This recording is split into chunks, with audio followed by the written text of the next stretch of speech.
Hello दोस्तों, आप सभी लोगों का बहुत बहुत स्वागत है।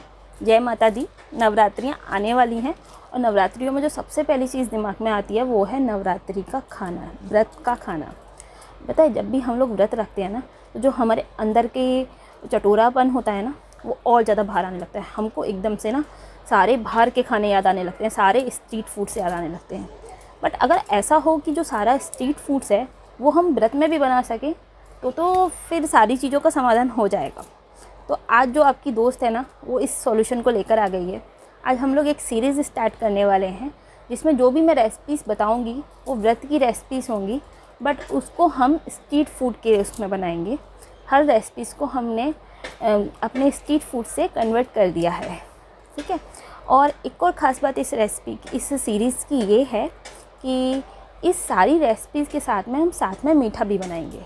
और सारी रेसिपीज़ को मैंने कोशिश करी है कि मैं बहुत इजी वे में बनाऊं ताकि आप लोग आसानी से व्रत में बना सकें, क्योंकि हमारे व्रत में हमारे पास में इतना टाइम नहीं होता कि हम ज़्यादा टाइम लगा सकें अपनी रेसिपीज़ में। तो चलिए सीरीज़ की स्टार्ट कर लेते हैं। तो सीरीज़ की स्टार्ट करने वाले हैं हम हमारी साउथ इंडियन फूड के साथ में, जो है मसाला डोसा। अब मसाला डोसा की ख़ास बात ये होती है कि उसमें बहुत टाइम जाता है। तो हमने इस सीरीज़ में इस बात का ख्याल रखा है कि जो आपका मसाला डोसा की रेसिपी है वो बहुत इजी हो।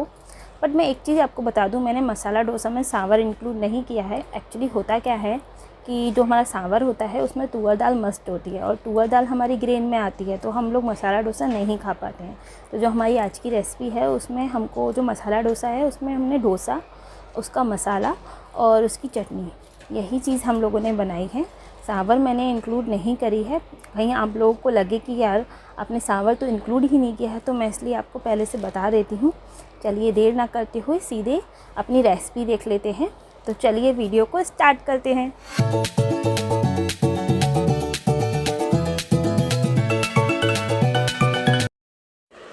पूरी प्रोसेस को 3 भागों में बांट लेते हैं, स्टेप 1, स्टेप 2 एंड स्टेप 3।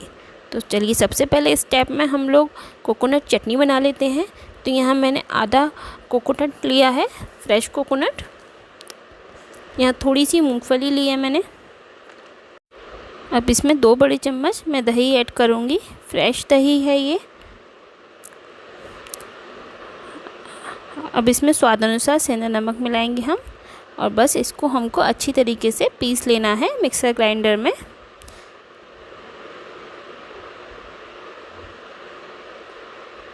चलिए अब दूसरी प्रोसेस की ओर चलते हैं, अपना आलू मसाला बनाते हैं।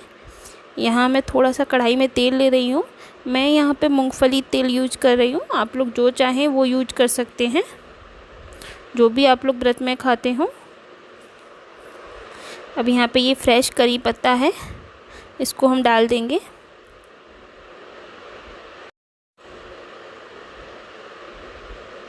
यहाँ मैंने 4 बॉईल करे हुए आलू लिए हैं मीडियम साइज़ के।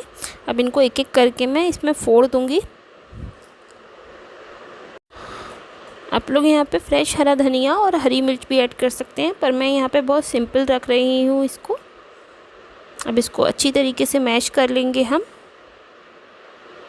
और अच्छी तरीके से ही इसको भून लेना है हमें।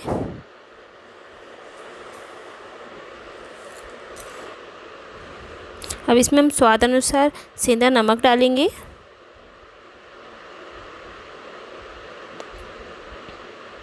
और आधा चम्मच काली मिर्च डालेंगे। आप यहाँ पर चाहें तो नींबू का रस भी ऐड कर सकते हैं, और अगर आप लोग गरम मसाला खाते हैं तो वो भी ऐड कर सकते हैं इस पर, और इसको अच्छी तरीके से मिला देंगे। मैंने यहाँ पे सिर्फ 2 मसाले ऐड करे हैं, इसको कोई भी खा सकता है। अगर आप लोग चाहें तो यहाँ पे जीरा पाउडर या जो भी आप लोग यहाँ पे मसाला खाते हो वो भी ऐड कर सकते हैं। बस देखिए हमारा ये भी बनके तैयार हो गया है।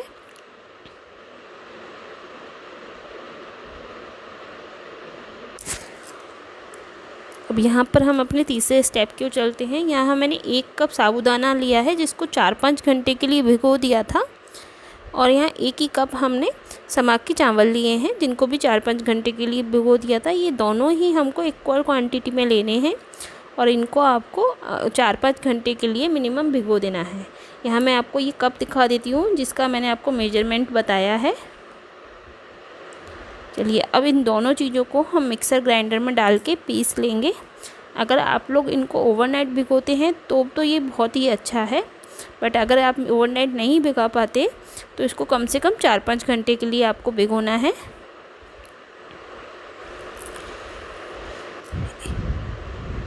इस मिक्सचर को हमको ग्राइंड करने के बाद में रखने की ज़रूरत नहीं होती है, जो हमको नॉर्मल दाल और चावल के डोसा बैटर में रखने की ज़रूरत होती है। यहाँ मैं 1 बड़ा चम्मच दही का इसमें ऐड कर रही हूँ।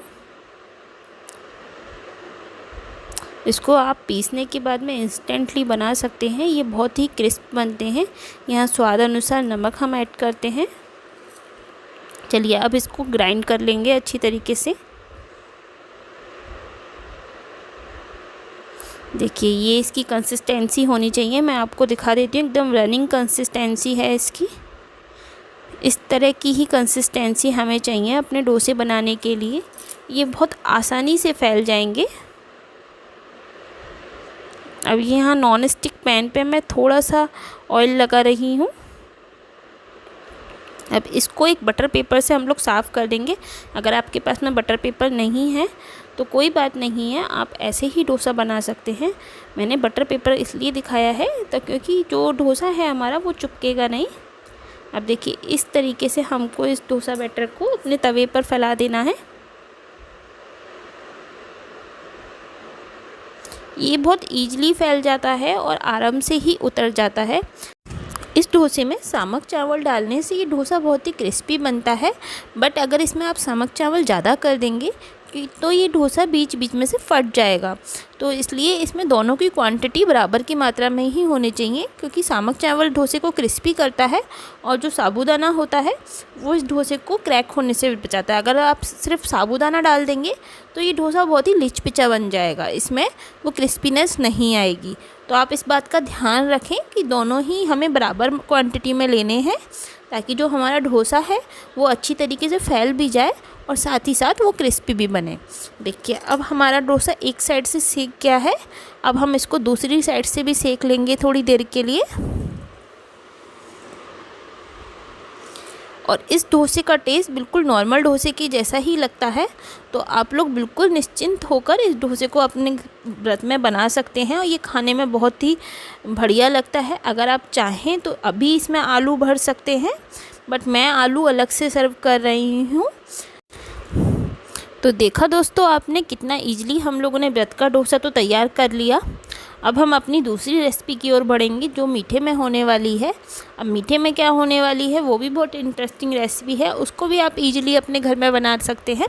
तो चलिए देख लेते हैं कि हम मीठे में क्या बनाने वाले हैं।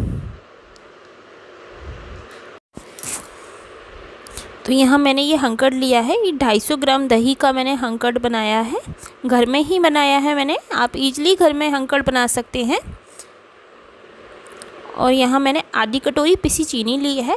चीनी को आपको पीस कर ही लेना है, साबुत चीनी नहीं लेनी है।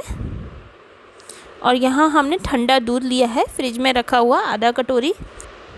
ये थोड़े से मिक्स ड्राई फ्रूट्स हमने चॉप करके रखे हुए हैं। और यहाँ ये एप्पल है जिसको हमने चॉप कर रखा है। आप कोई भी फ्रूट ले सकते हैं अपने अनुसार, जो जैसी भी आपकी इच्छा हो। यहाँ ये अनार के दाने और काले अंगूर लिए हैं हमने। अगर आपके पास में फ्रूट्स नहीं हैं तो इसे आप सिर्फ ड्राई फ्रूट से भी बना सकते हैं। और यहाँ 1 इलायची का पाउडर।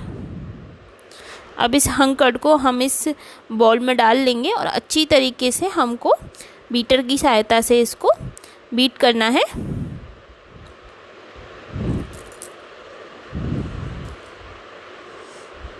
अभी थोड़ा सा गाढ़ा है तो इसमें मैं ये दूध ऐड कर रही हूँ। थोड़ा थोड़ा दूध हमें ऐड करना है और इसको चलाते जाना है। अगर आपके पास में ये हैंड विस्कर नहीं है तो आप लोग इसे चम्मच की सहायता से भी कर सकते हैं।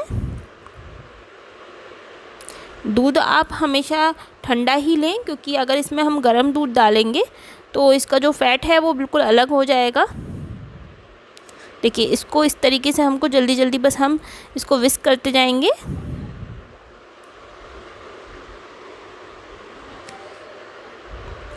अब इसमें हम अपनी जो शुगर है वो ऐड कर देंगे। यहाँ पर शुगर आप लोग पाउडर शुगर ही यूज करें, क्योंकि अगर आप नॉर्मल शुगर यूज करेंगे तो उसमें जो हमारा श्रीखंड है उसमें वो क्रीमीनेस नहीं आ पाएगी। ये बहुत ही हेल्दी रेसिपी है क्योंकि हमने इसमें फ्रूट्स वगैरह सब कुछ यूज करे हैं, तो ये फुल ऑफ न्यूट्रिशन है। इसको आप आसानी से व्रत में खा सकते हो और ये पूरे दिन आपको एनर्जी फील कराएगी। देखिए अब ये हमारा श्रीखंड बनके तैयार हो गया है, अच्छी तरीके से हमने इसको विस्क कर लिया है। अब इसमें मैं अपने फ्रूट ऐड कर दूँगी। थोड़े से फ्रूट्स मैंने सर्विंग के टाइम पे काम में आएंगे उसके लिए बचा लिए हैं।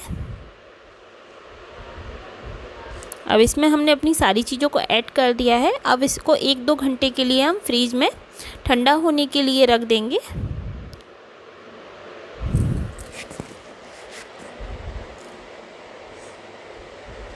अब ये इलायची पाउडर भी इसमें डाल देंगे।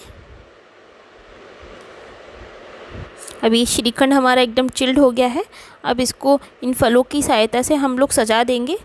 तो देखा दोस्तों आप लोगों ने कि दोनों ही रेसिपी हमारी कितनी इजी हैं और इनको आप आसानी से व्रत में बना सकते हैं, ज़्यादा टाइम कंज्यूमिंग भी नहीं है और यकीन मानिए ये खाने में भी बहुत ही टेस्टी हैं। तो अगली बार अपने व्रत में ज़रूर इनको ट्राई कीजिए और अगर रेसिपी पसंद आए तो रेसिपी को लाइक ज़रूर कर दीजिए और अभी तक चैनल सब्सक्राइब नहीं करा है तो सब्सक्राइब भी ज़रूर कर दीजिए। अगली बार फिर मिलूँगी एक इंटरेस्टिंग रेसिपी के साथ में, तब तक के लिए बाय।